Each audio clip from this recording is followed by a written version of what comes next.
The Coalition's broadcast went out across the stars like a thunderclap, reaching every inhabited station and colony in less than a standard hour. Screens in marketplaces flickered to life, and a stern alien voice spoke with authority, announcing that humanity had been declared an outlaw species. The words were cold and official, carrying the weight of centuries of galactic law. Earth and every human colony were to be cut off, quarantined, and punished for what the Coalition called crimes against stability. To most species, this message was terrifying enough to force compliance, but for humans it landed like a challenge thrown at their feet. On the rim of Coalition space, in the shadow of a dead world, the human frigate Resolute floated silent and dark. Her commander, Captain Maya Rourke, stood before a simple console with the Coalition broadcast still playing on loop. Around her, the crew bristled. Engineers cursed under their breath. Marines clenched fists. Pilots muttered about routes through forgotten lanes. When the broadcast ended for the 5th time, Maya gave a small nod, a signal more than an order. A young comms officer hesitated only a second before opening a channel back into the network. Humanity's first answer was brief, spoken with a calmness that carried more menace than rage. "We hear you. We accept." That reply went viral instantly. The Coalition's upper council, gathered under Admiral Sharoon, believed they had frightened humans into submission. Instead, every neutral world heard the voice of calm defiance, and whispers began to circulate that perhaps the humans were not as desperate as the council claimed.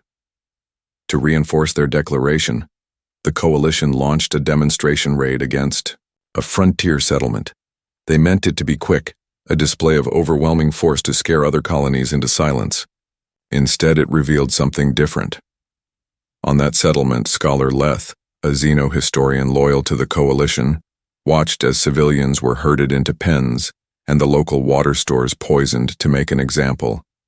Leth had studied humanity in Dewey archives, reading about their peculiar adaptations and unsettling history, but seeing their families suffer broke something inside him. He defected within the week, smuggled aboard the Resolute by smugglers who were paid in nothing more than promises and a desperate belief that humans would fight back when others could not.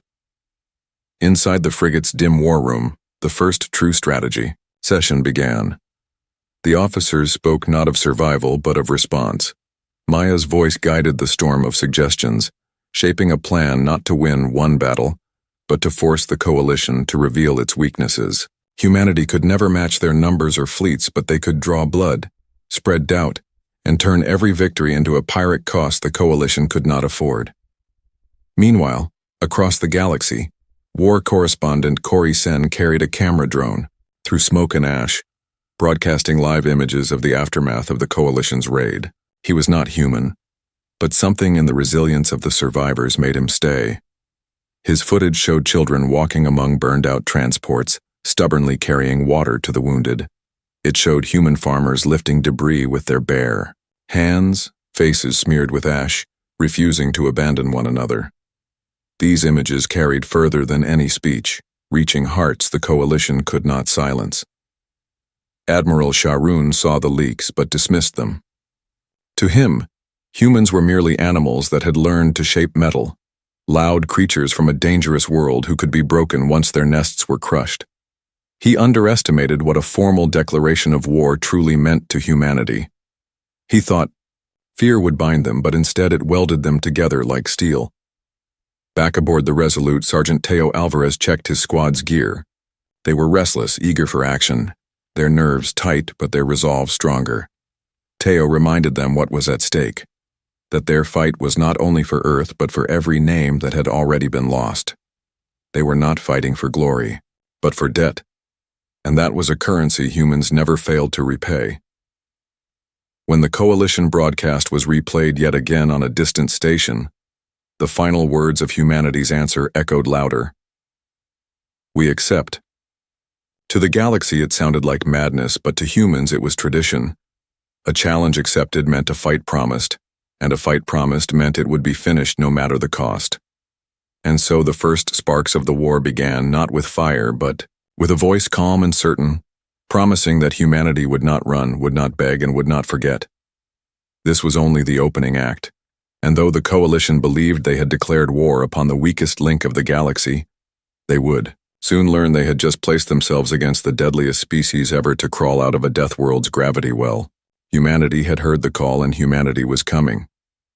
The frigate Resolute drifted into a trade lane that cut through the quieter parts of Coalition space, its hull scarred on purpose and its engines sputtering like a wounded beast. Captain Maya, Rourke had ordered the engineers to stage the damage, venting harmless plasma into the void and painting the outer shell with burns. To any passing patrol, it would look like a crippled ship, ripe for capture and interrogation. The Coalition had been telling the galaxy that humanity was beaten before the war had even started, so the trap was baited with their arrogance. When the scanners of a nearby cruiser wing picked up the signal, 3 enemy vessels peeled from formation to investigate, eager for trophies they could parade before Admiral Sharoon. Inside the dim belly of the Resolute, Sergeant Teo Alvarez and his squad crouched in the cramped space of the drop bay, helmets clipped to their belts and rifles mag-locked to their armor. He went down the line checking each Marine, not for gear but for eyes. Fear was natural, hesitation fatal. The moment the boarding klaxon sounded, they would spill across the void like a swarm of knives. Alvarez whispered a steady rhythm of reminders, not sermons or speeches, just short truths. Aim for the joints. Cut their comms first. Remember why you are here. His words fell into the silence like sparks into powder. On the bridge, Maya waited with her hands clasped behind her back as the Coalition hailed them. A voice dripping with disdain demanded their surrender. She answered in a tone of calculated panic, selling the part of a cornered captain begging for quarter. The cruisers closed a distance, locked tractor beams, and latched on. In their arrogance, they did not expect resistance. That was the moment Maya gave the only order her crew had been waiting for. Now, mag seals cracked and hatches blew open. Alvarez's squad launched into the narrow docking corridors, moving with brutal speed. Coalition troops expected frightened captives. What they got were humans who fought like predators in their own den. Alvarez kicked through the first barricade. Rifle barking controlled bursts, and the Marines followed, cutting a path deeper into the enemy ship. They moved with a rhythm born not of drills but of instinct, covering angles, dragging wounded comrades forward instead of leaving them behind. Their adaptability showed in every corner turned. When they found locked blast doors, they welded hinges in seconds. When ambushed from above, they used enemy grenades against their holders. Corey Sen's drone hovered just behind them, broadcasting snatches of combat to neutral channels. Viewers across the galaxy saw shaky footage of humans fighting in corridors filled with smoke and chaos. They saw Alvarez wrenching a plasma rifle from an enemy's grip and turning it in the same motion. They saw Marines fighting even when wounded, refusing to let go. The footage carried a rawness that no Coalition broadcast could spin away. Some audiences recoiled, calling it barbarism. Others whispered with something close to awe. Within an hour, one cruiser was crippled, another forced to retreat with heavy casualties, and the third was boarded stem to stern. Coalition officers panicked when humans refused to follow the expected script of surrender and execution. Maya did not demand their annihilation. Instead, she left survivors with a simple message etched into the disabled ship's bulkhead in crude paint. We do not run. That mark was captured on dozens of scanners and spread faster than official propaganda could contain. Admiral Sharoon received reports of the engagement and dismissed them as statistical noise, a trivial skirmish. He told his staff that humans had won only through surprise and that next time numbers would crush them. Yet in the corners of his War Council chamber, captains traded wary glances. They had felt the unease ripple through their ranks, the realization that humans did not fight like any other species. Where others broke at the sight of overwhelming odds, humans seemed to sharpen. Every attempt to contain them only created more chaos. Back on the Resolute, the Marines tended to their wounds with quiet determination. Alvarez sat against a bulkhead with a bandage across his arm, replaying the fight in his head not for mistakes but for lessons. His squad laughed in low voices, not from joy but from the release of surviving another clash. Maya visited them, not with grand speeches but with the weight of shared resolve. She reminded them that each strike was not for glory, but for the ledger they had sworn to balance. The galaxy had expected humans to be scattered prey, but the bait had revealed something different. They were hunters who could disguise themselves as prey, strike without warning and vanish back into shadow before the coalition could adapt. The trade lanes whispered with rumor, traders passing tales of a crippled frigate that had gutted a cruiser wing and left a message written in fire. In the game of intimidation the coalition thought they had mastered, humans had just stolen the board. The raid on the cruiser wing echoed far louder than Admiral Sharoon wanted to admit, and, for the first time, the coalition had to answer uncomfortable questions from its own protectorates. Reports leaked, not only from Corey Sen's broadcast but from civilian freighters who had seen the wreckage drifting in the lanes.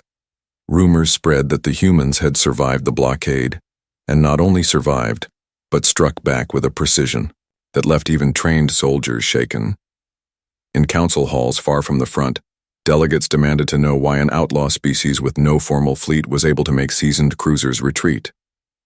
Sharoon thundered about accidents and isolated events, but the whispers would not stop. They carried through corridors of power like wind through broken glass, and even his closest officers began to wonder if the campaign was as secure as their leader insisted. On the Resolute, Captain Maya Rourke walked among scarred colonists who had been evacuated from frontier settlements after coalition raids. Their faces were gaunt, their hands cracked from work and loss. But when she stood before a bulkhead smeared with the names of the dead, she uncapped a marker and wrote words that made the room go silent. "We return every name." It was not a speech, and not a promise of victory but a vow of debt, and it spread through the survivors with the weight of steel. People who had lost everything straightened their backs and for the first time believed there was something left worth following. Scholar Leth spent long hours in the ship's archives poring over fragments of old coalition records. Among them, he found scraps that most species dismissed as primitive myths. They spoke of Earth catalogued centuries ago as a death world where storms raged with no warning, predators stalked from shadow, and survival was measured in stubbornness rather than elegance. To evolve in such a place required more than strength. It required a mind that could turn any environment into a tool. Leth shared his findings with the crew, not to frighten them, but to remind them that their own nature had already prepared them for this war long before the coalition had noticed them. As the Resolute drifted between hidden ports, volunteers arrived. Some were former miners who had seen families taken during raids. Others were smugglers tired of coalition taxes and punishments. Many had nothing left but rage. They signed their names not on contracts but on the same bulkhead where Maya had written her vow. Each name joined the list not of the dead but of the living who refused to yield. Teo Alvarez welcomed them into the Marines with hard drills and harder truths. He told them bluntly that survival was not guaranteed, but honor was. They learned quickly, because failure meant the death of those who still depended on them. During one operation, the Resolute intercepted a convoy carrying prisoners. The boarding was brutal and brief, and when the last blast door fell, the humans discovered a coalition officer among the captives. This officer, bruised but alive, looked at his rescuers with a mixture of disbelief and dread. When questioned later, he confessed what most of his peers would never say aloud. He had seen humans fight through wounds that should have ended them. He had watched one continue after losing blood no other species could have survived losing. He admitted that fear had crept into his mind. Not only fear of death, but of facing something that would not stop even when reason said it should. Maya kept his words quiet, but she shared them with her officers. Not to inspire cruelty, but to underline the truth. Fear was already working inside the coalition ranks. Every battle would amplify it until even the strongest fleet captains would hesitate before closing distance with a human vessel. The war was not only about weapons but about psychology, and in that arena humans had always known how to endure longer than their enemies. Corey Sen pieced together his footage into a stream that reached across neutral systems. It showed not only combat but the faces of children learning to hold tools again, farmers rebuilding burned fields with hands still wrapped in bandages, Marines carrying civilians from wreckage while under fire. He titled the piece simply, "The Ledger." It framed humanity not as monsters but as a people keeping score of debts owed, debts they fully intended to settle. The effect was immediate. Neutral systems that had ignored coalition propaganda began, sending quiet offers of support. Not fleets or armies, but supplies, intelligence, and shelter. Each act of quiet rebellion weakened the coalition's claim of total control. When Admiral Sharoon heard of these shifts, he ordered heavier reprisals. His fleets burned villages, executed suspected collaborators, and broadcast the footage as warnings. Yet the harder he pressed, the more sympathy flowed toward the humans. The galaxy was beginning to see a pattern, one that the coalition had not predicted. Humanity was not shrinking under pressure. Humanity was adapting, growing sharper, and making every act of cruelty backfire against the very empire that had unleashed it. The ledger was filling with names, and humanity was preparing to answer every single one. The coalition believed the virus gate was their strongest shield and their sharpest sword at once, a gravity lattice choke point where fleets could be funneled and organized before spreading through the outer sectors. It was a structure older than most empires, carved by forgotten builders who understood the dance of stars and mass in ways modern engineers only pretended to master. For centuries it had served as the coalition's anchor, the place where reinforcements gathered and where enemy fleets were broken before they could scatter. Admiral Sharoon was certain that if humans were reckless enough to appear here, they would be destroyed in a single overwhelming strike, a lesson broadcast for the entire galaxy to see. What he failed to understand was that Captain Maya Rourke had studied not only the gate itself but the habits of those who used it. For weeks the Resolute ghosted through dark lanes, gathering scraps of intelligence from smugglers and sympathetic traders. Every pattern of patrol, every shift in traffic, every routine docking was mapped and analyzed. Maya and her officers spread those maps across a table until the lattice of movements looked less like invincible order and more like an invitation to chaos. Humans had always thrived in chaos, and now they saw the gate not as a fortress but as a trap waiting to be reversed. Teo Alvarez drilled his Marines until their muscles ached and their nerves hardened. Their task would not be easy. They were not expected to hold ground or win through numbers, but to slip inside the very bones of the gate and strike at its heart. They memorized routes through narrow conduits, practiced timed charges, and repeated maneuvers until they could move in complete silence. Alvarez reminded them that hesitation meant death not only for themselves, but for every civilian convoy that depended on the gate being broken. They answered with steady eyes and the stubborn grit that had carried them through every fight so far. Scholar Leth added his own insights, reminding the crew that the gate's builders had never designed it for war but for transit. Its vulnerabilities were subtle, hidden beneath layers of upgrades and coalition arrogance. Leth showed them how a precise disruption at the right moment could cause ships to emerge scattered, confused, and vulnerable. It would require timing tighter than any clock, but humans were used to gambling with worse odds. When the day came, the coalition fleet assembled in polished ranks, hundreds of hulls gleaming under distant starlight, waiting for the moment when the Resolute would stumble into their jaws. Instead, the humans struck first. Decoys were seeded into the lattice, false signals of entire squadrons appearing in sensor echoes. Coalition commanders scrambled to adjust, shuffling ships into defensive lines that matched shadows rather than substance. In that moment of distraction, Alvarez and his Marines slipped into the gate itself, their small craft hugging blind spots and forgotten maintenance shafts. Inside the lattice, the Marines moved like shadows. Explosives were placed not for destruction, but for precision disruption. Each charge was set to fracture timing nodes by fractions of a second, enough to turn order into panic. When the detonations rolled, coalition warships emerging from the gate found themselves spat into battle at the wrong angles, overlapping trajectories and colliding fields. Confusion spread faster than orders could contain it. That was when Maya gave the signal and the Resolute and its hidden allies surged forward. The fight was not clean and it was not beautiful. It was teeth against steel, claws against doctrine. Human ships swarmed like insects, targeting command relays and support craft, rather than wasting fire on heavy armor.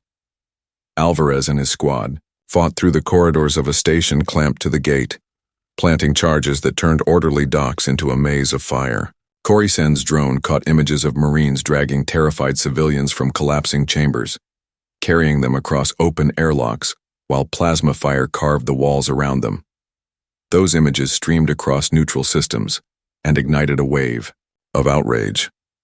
The coalition had promised stability and order, yet it was their own arrogance that had turned the gate into a slaughterhouse. Admiral Sharoon raged in his command chair, demanding his ships crush the humans at any cost. But every maneuver he ordered met counters that seemed improvised yet perfectly suited to the moment. The more ships he threw into the fray, the more chaos spread, until even his own captains began to question his judgment. For the first time in his long career, he realized the enemy was not breaking under pressure, but sharpening. Humanity was using the very weight of his fleet against him, turning his strength into weakness. When the smoke cleared, the coalition still held more ships and more guns, but their aura of invincibility was shattered. The Virus Gate, once a symbol of order, had been shown vulnerable. Survivors whispered of humans who turned traps inside out and of Marines who fought like fire-given flesh. Neutral worlds took note and began to arm in quiet defiance, offering shelter and supplies to human crews. And though Sharoon told his council that the battle was nothing more than an inconvenience, the truth was etched across the galaxy's networks. Humanity had not only survived, they had stolen a victory at the very heart of coalition strength, and the Gate of Knives, as the soldiers now called it, had drawn first blood for Earth. The Resolute limped away from the Virus Gate with scars deep across its hull, and for the first time in weeks the crew felt the weight of cost heavier than the thrill of survival. Plasma burns had carved sections of the ship into twisted corridors where smoke still hung in the air. Engineers worked without pause, patching with whatever metal could be scavenged, while the wounded filled bunks meant for cargo. Captain Maya Rourke walked those corridors in silence, her boots echoing through the damage as she stopped to speak to each survivor. She gave no grand speeches, only steady words that reminded them why they fought and why every name carved into the bulkhead was worth more than any victory the coalition could claim.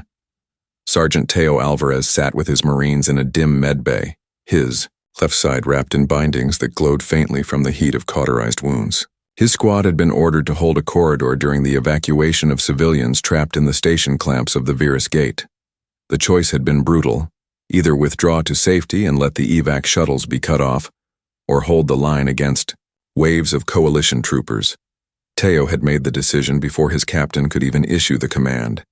He and his squad locked themselves into that corridor and fought until ammunition was down to knives and bare fists. Shuttles had escaped, packed with civilians, but the Marines had not left untouched. 3 never came back, and the survivors carried both pride and grief in equal measure. Corey-sen had captured some of it on his drone. Images of Alvarez standing bloodied at the mouth of the corridor, dragging one of his unconscious men back with a weapon still clenched in his other hand. The footage spread across neutral networks within hours. Some systems called it savage, others called it heroic. But no one could deny the raw humanity of it. For the first time, many saw humans not as faceless outlaws but as soldiers willing to bleed for those who could not fight for themselves. Scholar Leth felt the weight of this sacrifice more than most.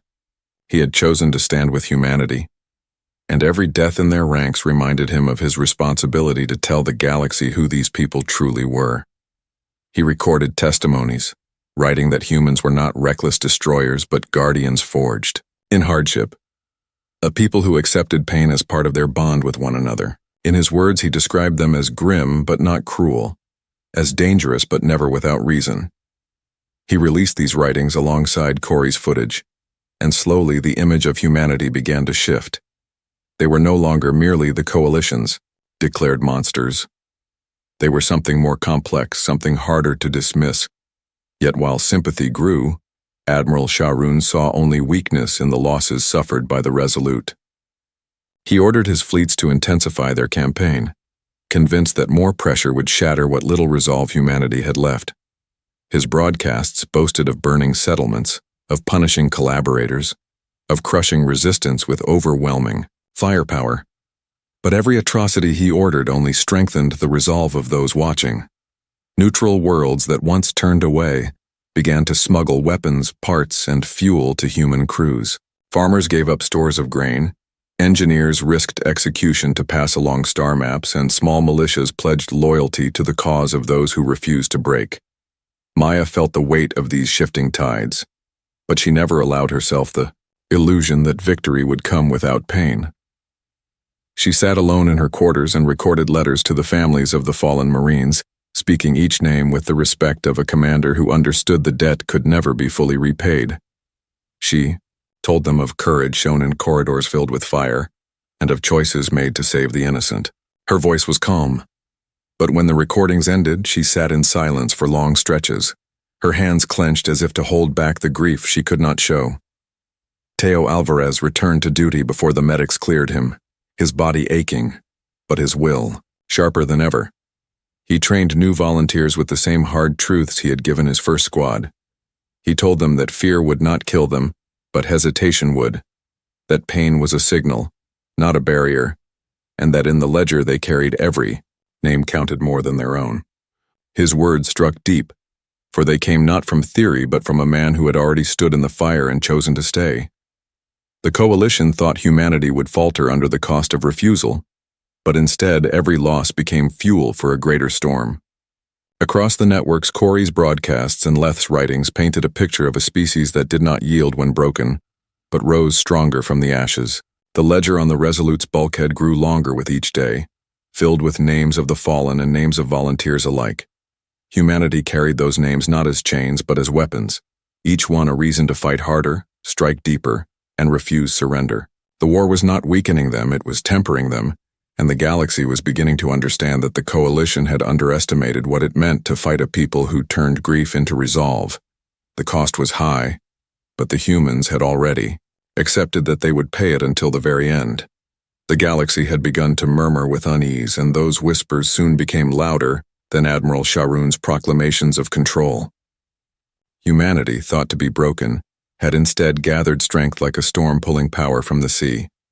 The Resolute no longer drifted alone through forgotten lanes. Around it clustered a patchwork fleet of ships that bore the scars of survival. Some were old mining haulers stripped down and armored with scavenged plates. Some were blockade runners whose engines screamed louder than their shields. Others were half-ruined coalition vessels, seized in daring raids and rebuilt with a brutal mixture of human improvisation and borrowed alien technology. It was a mosaic of desperation, ingenuity, and sheer willpower. And though it looked fragile, it moved with unity. Captain Maya Rourke stood on the bridge as reports flowed in from far sectors. Volunteers were arriving, not only humans, but those of other species who had seen Coruscant's broadcasts and read Scholar Leth's testimonies. They brought fuel cells, weapons, even children who had no home left but wished to see the fight through. It was not an army born of empire or wealth. It was a tide of those who refused to live under chains. Each new arrival strengthened the fleet, not because of their numbers alone, but because of what they symbolized. The galaxy was watching a species once branded as monsters become the beacon of resistance. Corey's latest work, a hard-edged documentary titled Deadliest Means Most, determined, circulated through hidden channels and neutral networks. It did not hide the blood or the grief. It showed the ruined colonies, the wounded Marines, and the civilians burying their dead with quiet dignity. But it also showed the determination, the rebuilding, the moments when laughter returned to faces that had no reason to laugh. It framed humanity not as victims but as fighters who refused to vanish. The title spread like wildfire. Even in coalition strongholds, soldiers whispered it when they thought their commanders could not hear. Leaked coalition memos only added to the unease. Captains reported that every tactic deployed against the humans failed after a single engagement. Boarding actions that should have crushed them instead devolved into brutal stalemates. Bombardments meant to shatter morale instead forged stronger alliances among survivors. Fleet doctrines that had been stable for centuries broke apart when faced with human improvisation. A simple truth became impossible to deny. Humans learned too quickly. They adapted after every battle, evolving faster than any doctrine could counter. Scholar Leth, sitting before a simple transmitter, translated human proverbs into the languages of dozens of species. One in particular struck deep. If you start a fight, finish it. He explained that for humans, conflict was not something to abandon halfway. To them, survival meant committing fully, not because they enjoyed destruction, but because they understood the price of leaving battles unfinished. To cultures that valued caution and retreat, it was a frightening revelation. To those who longed for freedom, it was a call to courage. Admiral Sharoon, desperate to restore order, announced a final engagement at Helion Reach, a system whose wide orbit lanes offered the perfect stage for spectacle. He promised the Council a decisive victory, claiming he would crush the human Mosaic fleet in full view of the galaxy. His fleet gathered in numbers so vast that even Maya's officers felt the sting of doubt. Hundreds of warships, sleek and disciplined, arrayed against a force stitched together from salvage and desperation. But Maya saw something Sharoon did not. His confidence was built on the belief that numbers alone would decide the battle. She knew otherwise. On the eve of the Reach, Maya addressed her crew and allies not from a podium, but from the simple bridge of the Resolute. She told them that the Coalition wanted a show, wanted to prove humanity's end in a blaze of glory. But she reminded them that glory was not their aim. Survival, justice, and the ledger of names yet to be answered were what drove them. Every scarred hull in their fleet carried those names. Every weapon pointed outward was not just steel and plasma, but memory. The speech was quiet, almost conversational, but it rippled through the fleet like current through wires. Teo Alvarez sharpened his blades in silence, preparing his squad for the push that was sure to come. He had seen enough to know that Helion Reach would not be about holding ground, but about breaking the spine of the Coalition command. His Marines loaded their rifles with steady hands, the memory of fallen brothers and sisters heavy on their shoulders. They were tired, scarred, and carrying wounds that never fully healed, but they were ready. Humanity had taught them that exhaustion was not the end, but the beginning of resolve. When dawn broke over Helion's twin suns, the Coalition fleet gleamed in ordered ranks vast enough to blot out the stars. The human Mosaic fleet looked ragged by comparison, patched ships drifting like mismatched shards. Yet in that mismatch lay something greater than order. It was unpredictability, it was resilience, and it was the promise of a reckoning. As the first pings of targeting sensors locked across the void, the galaxy held its breath. The Coalition thought it was about to prove humanity's weakness. Instead, they were about to see the moment they realized the deadliest species in the galaxy was not only still standing, but preparing to strike harder than ever before. Helion Reach glittered with the cold light of its twin suns as fleets prepared to clash.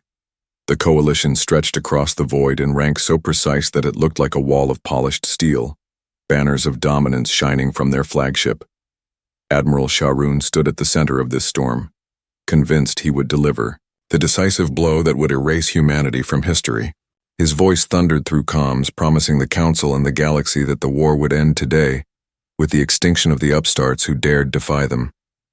His admirals saluted, his captains repeated his words, but beneath the surface unease gnawed at them. They remembered the gate, the convoys, the crippled cruisers. They remembered how every doctrine that had once worked had been twisted against them. On the other side drifted the Mosaic fleet, ships patched with scrap, engines that screamed too loud, shields that flickered unevenly. Yet inside every hull, there was something the Coalition could not see.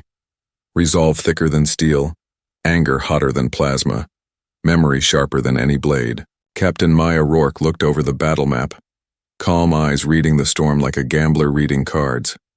She knew they would not win by numbers. They would win by turning the battlefield itself against the Coalition.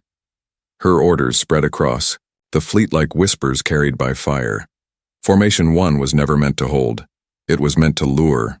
Formation 2 was scattered, broken by design, each ship carrying decoys that made their fleet appear larger and in more places than it was. The first salvos lit the void. Coalition guns spat precision fire, tearing through what appeared to be human ships only for wreckage to dissolve into projected mirages. When real targets emerged, they were never where the Coalition expected. The fleet moved like water, flowing into gaps and collapsing where the enemy tried to press hardest.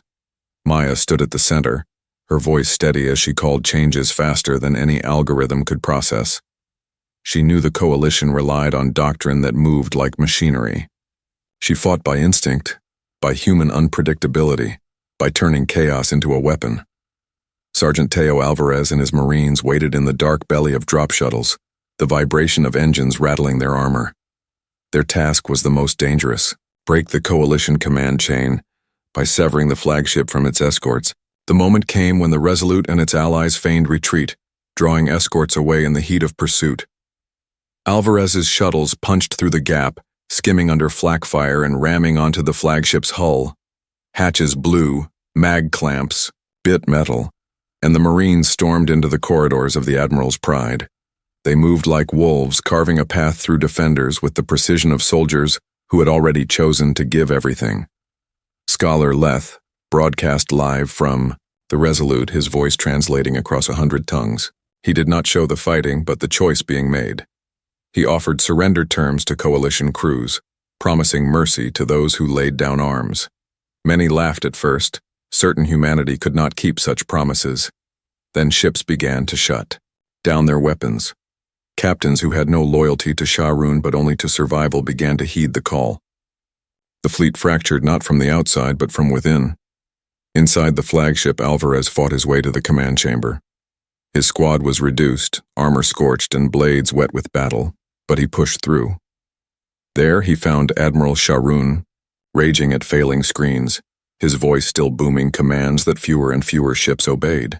Alvarez leveled his rifle, and for the first time the Admiral's eyes showed fear, not of death but of realization. He had not been outnumbered. He had been outthought, outadapted, outwilled.